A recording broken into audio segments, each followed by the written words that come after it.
SwayamPrabha. Digital India. Educated India.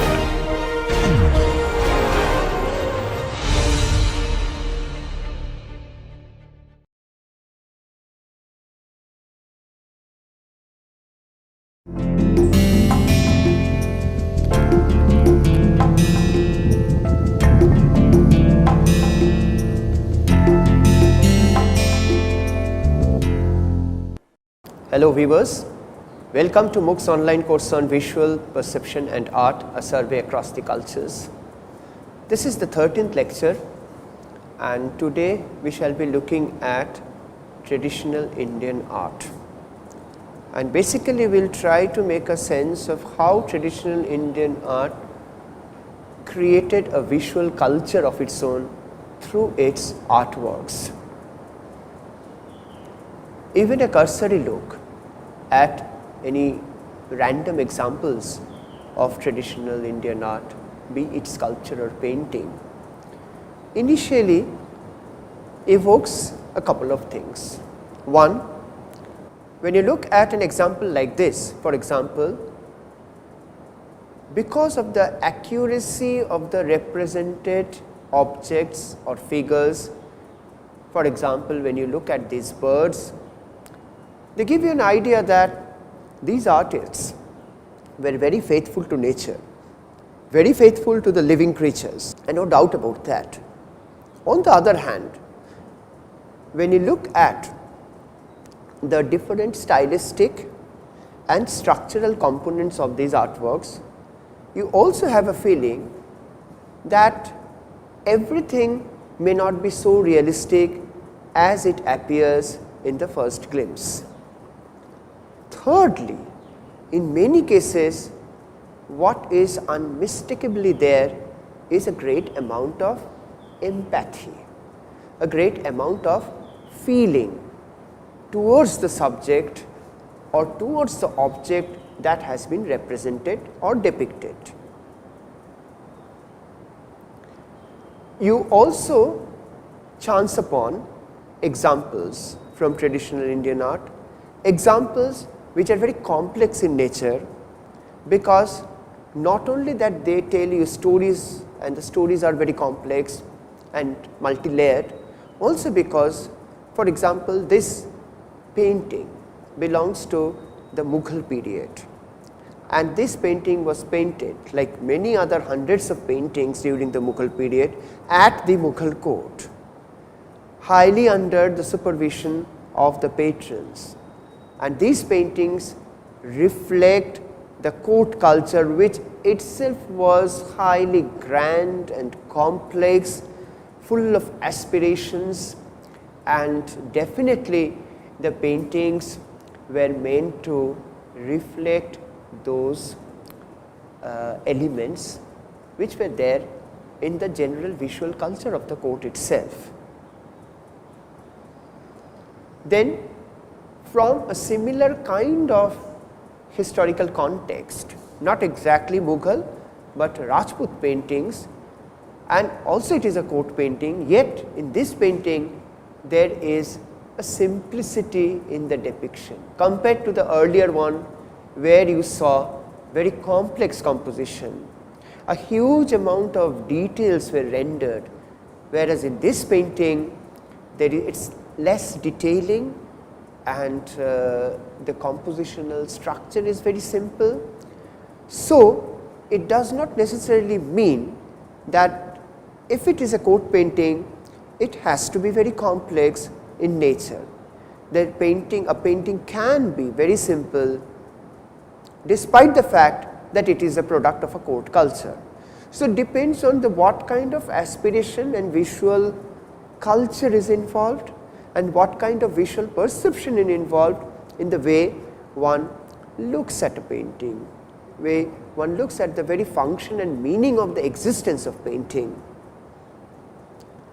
Then you also have this factor of material. Materiality, particularly in traditional Indian sculpture, played a very important role. Of course, there are factors like subject matters, like the content, like a particular objective or aim, why, a purpose why you are doing this particular sculpture. Having said that, the material quality, if it is a stone or a bronze, whatever it is, it does play a very crucial role in conceiving a particular sculpture and also in executing. Now, here you are looking at the statue of a king, a very bold and powerful king, and in order to express the boldness of this character, in order to express the uprightness of this character, in order to express the royal power of this character, the sculptors used the stability of the stone itself. So, this is a very interesting kind of visual perception where an artist uses or utilizes the character of the material itself to convey the character of the figure you are representing. So, the strength and power of the king becomes synonymous with the strength and power of the stone as a material, or for that matter this one. This is very famously known as the statue of the headless Kanishka, or the headless statue of Kanishka, the great Kushana king. Even if you do not get to see the head, because this is how we found it, still looking at the rest of the figure, the body, the posture, the way the figure is standing with two legs slightly apart from each other. I mean, forget about the swords and other weapons. Simply look at the body, the torso, the very execution. It evokes enormous strength and power, which comes not only from its symbolic representation of the body, but it also comes from the medium that is used to execute this. And here, like the previous one, once again is stone, a very, very reliable medium or material for these sculptors to convey this sense of strength and power. Then you have a slightly different medium like terracotta, which is basically clay and later kind of fired in furnace. Now, terracotta being a very, very soft and malleable material, the sculptor or the artist has enormous scope of playing with the medium, because it is very soft, because it quickly kind of reflects the impression of your fingers or hands on the clay. And clay has this wonderful character of not only responding to the pressure of your hands and fingers, but also it has a wonderful kind of character of and its ability to hold that response. So, the moment you make an impression on the clay, the soft wet clay, it is going to remain there forever unless you erase it off. So, this softness and malleable character of the clay also becomes a part of the visual perception, in which these terracotta artists are creating these wonderful expressions of these figures placed on the terracotta temples, mainly in Bengal and other places. And another important aspect to understand the relationship between the visual perception and the visual culture in the context of Indian art is to pay attention to the narrative aspect of Indian art. Not all Indian art is narrative. There are many examples of Indian art which are iconic in nature. Of course, even in an icon there is a story, but in iconic sculpture or the iconic images in painting, the stories are not so conspicuous, they are not so explicit. It is implicit within the iconography of an icon. But there are many examples of explicit narrative sculptures and paintings, like this one, this particular relief panel from the Bharut Buddhist sculpture which was a part of a stupa that belonged to the Shunga period, is actually a storytelling composition, though told in a very brief synoptic symbolic manner, but the attempt is actually to convey the particular story, and in this case it is all about the birth of Buddha. And you can see the elephant hovering above Maya Devi, mother of Buddha, and she is lying on the cot, and then you have a few attendants seated right beneath or beside the cot, and rest of the details of the story are not told here in a very detailed or explicit manner, but this synoptic narrative, this brief narrative composition could immediately provide the clues to the worshipper, to the devotee, to the visitor who knows a little bit about the Buddhist stories. By and large, throughout Indian art, we see a number of examples where narrativity or narrative elements are shaping not only the visual perception that is reflected in their art forms, but also in the visual perception that is reflected in the visual culture of a particular period. For example, this one. In this pre-Mughal painting, you can see once again there is an attempt to tell you a story, that how this man below is trying to elope with his beloved who is living in a palace upstairs, and how right next to that bold man, the hero, you see a sort of a security guard person who is supposed to take care of the princess and everybody else, but instead he is looking the other way around, as if to enable these two people to run away from the palace. I mean, you can read the story actually, provided you know a little bit about the context, but the point is that how this crave to tell you a story is shaping the visual language of the paintings and also the culture.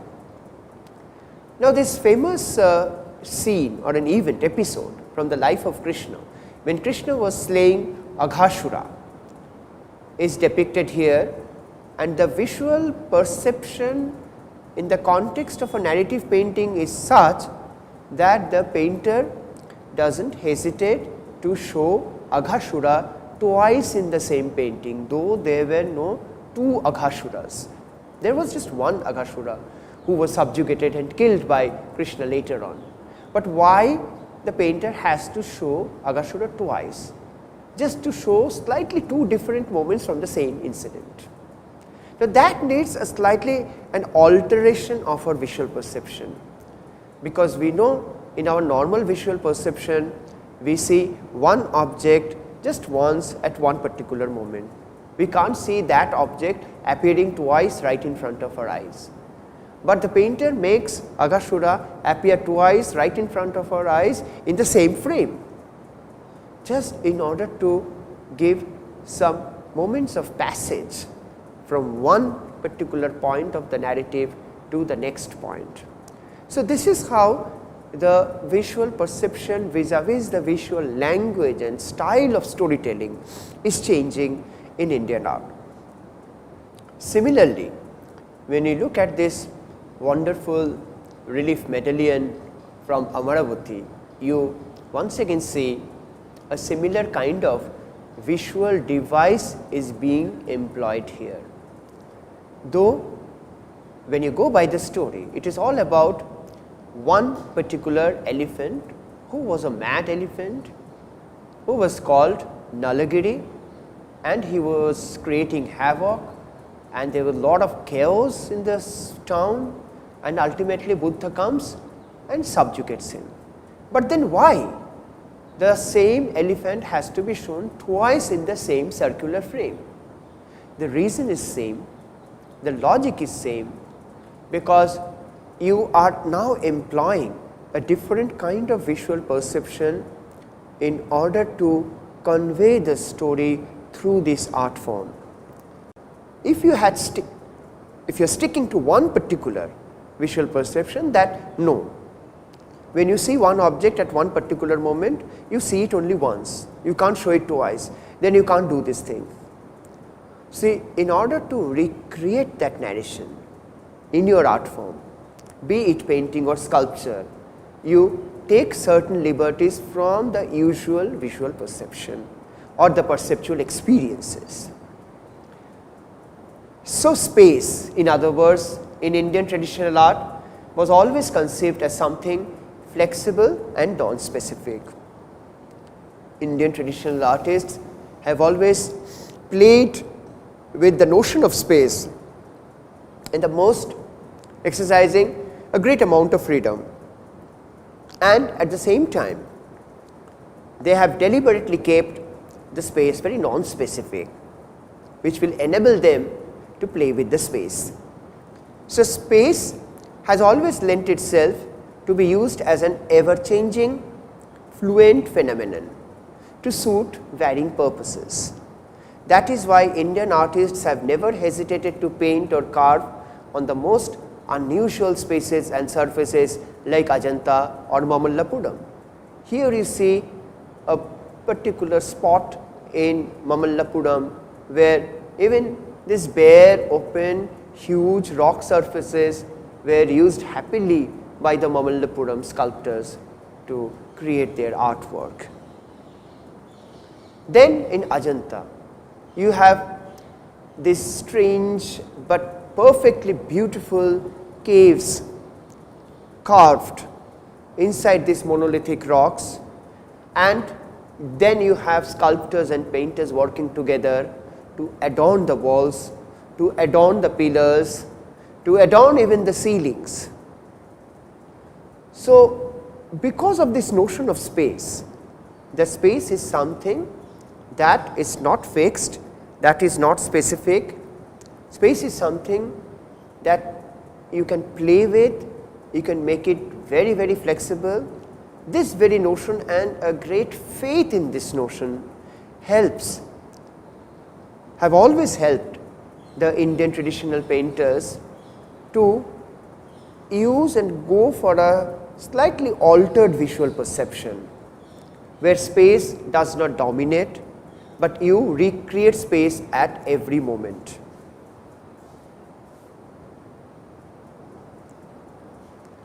One more photograph from Ajanta, what now looks like a perfectly finished and well decorated facade of one of the caves in Ajanta was at one point of time nothing but a bare monolithic rock.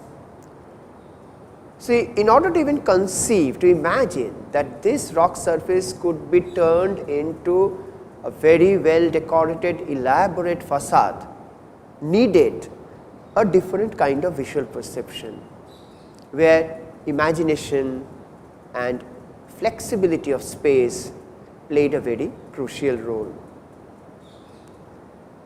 At the same time, when you look at the paintings inside Ajanta, you will be taken aback not only by the skills, the painterly skills that you see across the walls, but also by the observation skill.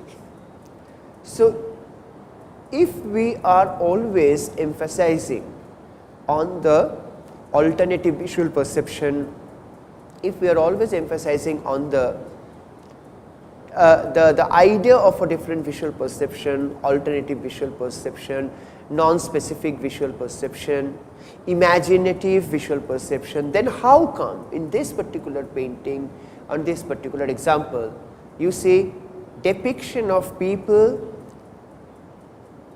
each having its own characteristic and cultural features, which only goes to show that Ajanta painters were very, very observant artists. So, the visual perception in Indian traditional art has a peculiar mixture, a combination. On the one hand, you do have imagination, freedom, non-specific notion of space and color.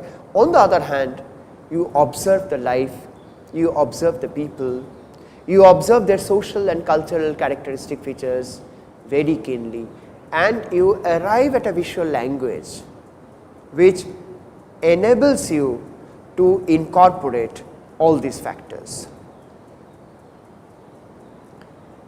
That is why it is possible for them, along with a plethora of symbolic and iconographic elements in Ajanta, along with narratives, imaginary narratives from Buddha's life and Jataka tales. You also have very human moments depicted in Ajanta painting, like this one, when Buddha was meeting his wife Yashodhara and son Rahul after many years since he left his palace. So, it is possible then for the traditional Indian artists to move back and forth, to create a space where he can combine the non-specific imaginary elements of visual perception with something that is very specific, something that is anchored in real life and real emotion. Then you have very imaginary figures in many examples of Indian art, but when you look at these imaginary figures, you feel as if these figures have just arrived from the life around at that time. So, once again this is also a brilliant example of not only of this affinity between life and art, but also when you look at the figure itself, the posture, this very strange and complex posture is also possible only when the sculptor has observed real life, real human figures, real anatomy very keenly, very carefully, or for that matter this terracotta figure. The entire expression, this very pathetic expression, is possible because the artist had observed the person and their emotions very closely. Or this one.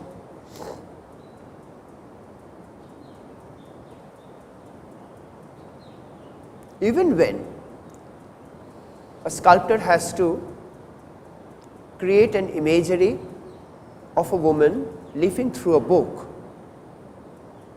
you can see that how with one medium, that is terracotta, the sculptor is trying to address different kinds of materiality. It could be the skin, that is human body, it could be the cloth that she is wearing, it could be the pages of a book that she is leafing through. Now, once again, instead of following a very realistic mode, what the sculptor is doing, that he is suggesting the material quality of each of these elements without going for a very straightforward realistic depiction.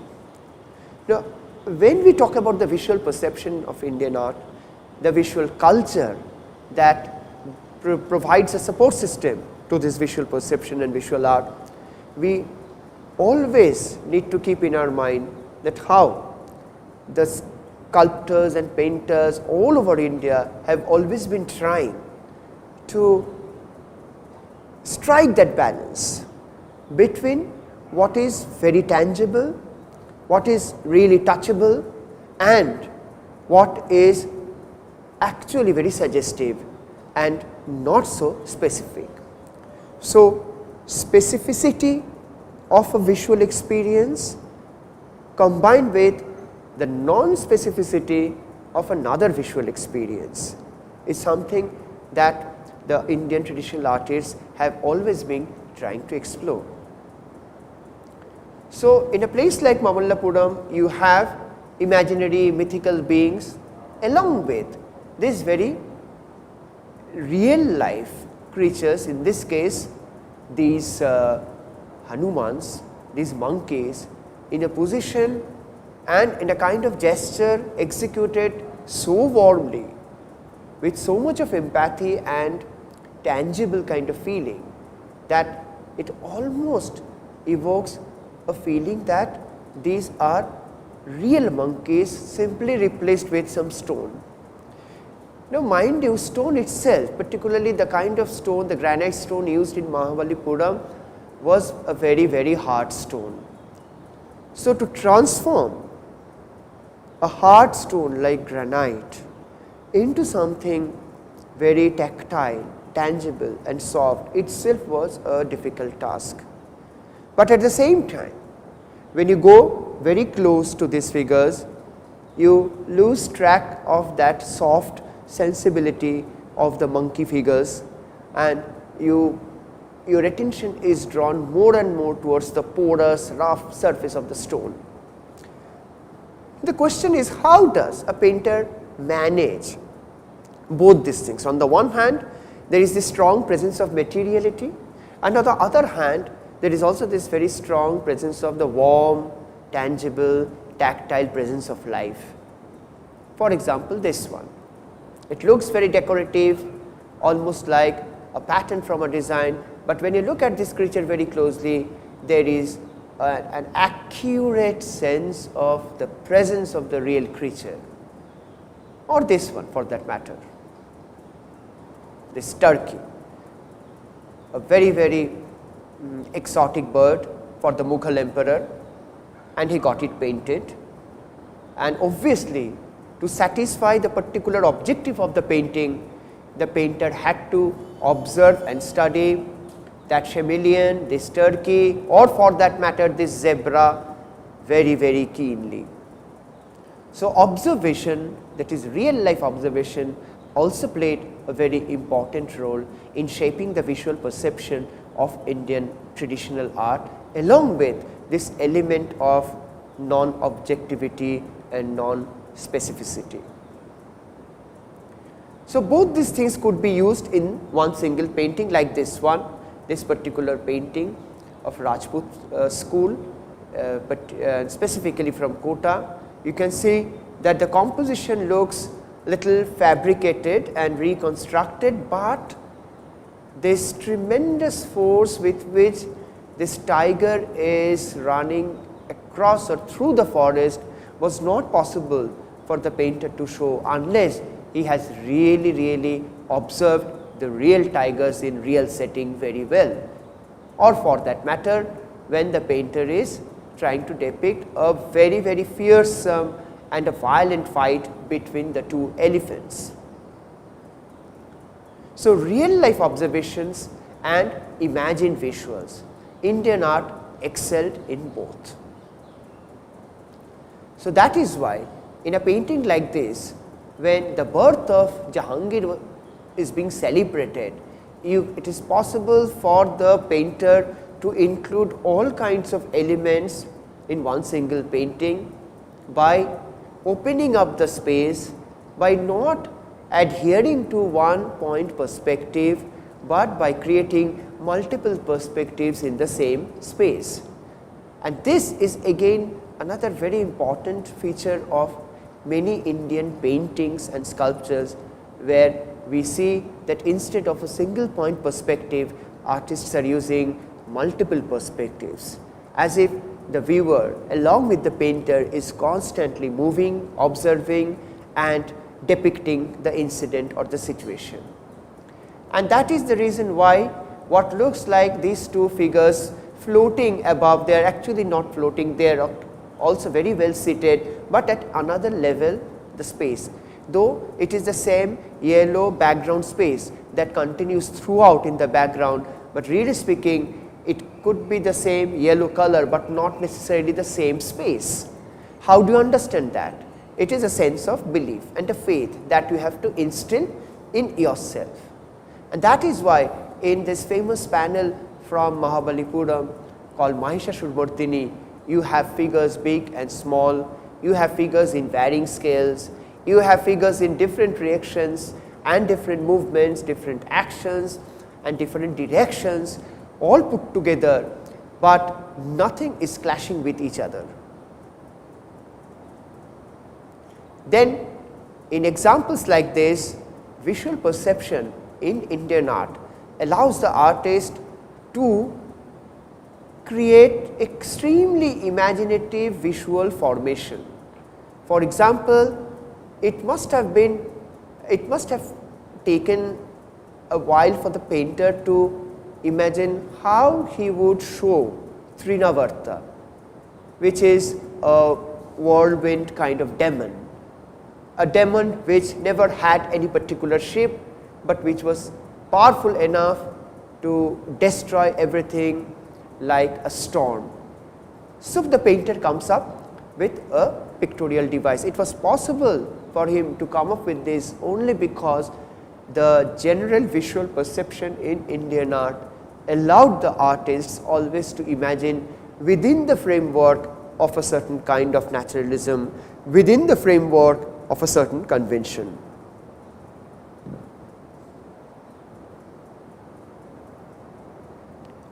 In a painting like this, which is completely from mythology, that is Mount Giri Govardhana of Lord Krishna, you also see how the painter is trying to include real life figures as his worshippers. Or for that matter, when the painter is trying to show the famous Queen Rupamati and the King Baz Bahadur hunting at night, the night is very well depicted by applying a very dark, almost a black dark color in the background, but that may not or should not make the figures, particularly Rupamati, Baz Bahadur and the two horses and the attendant figure and the dog, black or non-visible. So, this is very interesting. On the one hand, it is a dark night scene. On the other hand, the main figures are all very visible. So, self-illumination, that despite being surrounded by a darkness, one can illuminate itself by applying bright colors on that object or figure, is also another very interesting aspect of the visual perception in Indian art. And then of course, we have these very complex narratives where you can see the infant Krishna journeying from Gokula to Vrindavana, and how the whole lot of the entire paraphernalia, everything, the entire people, the whole community is following this procession, which means the painter had to look at the immediate and contemporary visual culture, because that is how one imagines the dress, the costume, the vehicles and everything else, including nature. But then there are instances like this, when the painter has to show the palace of the Pandava brothers set ablaze, it is on fire. Now, how do you show that? You must have seen fire elsewhere. So, the painter takes clue from his real life observation, but at the same time he reconstructs this scene, this inferno scene, in a way that pictorially it becomes a very captivating moment. And then you have purely mythological incident happening in a purely mythological setting, like Varaha and Hiranyaka. They are like kind of fighting with each other, and they are fighting in a setting that is completely abstract. The background is full of abstract patterns, and this was required for this particular narration. So, visual perception, as we observe in these few examples, and you can go on and move on to observe many other examples, you will realize that visual perception in Indian art is not a matter of a very specific norm.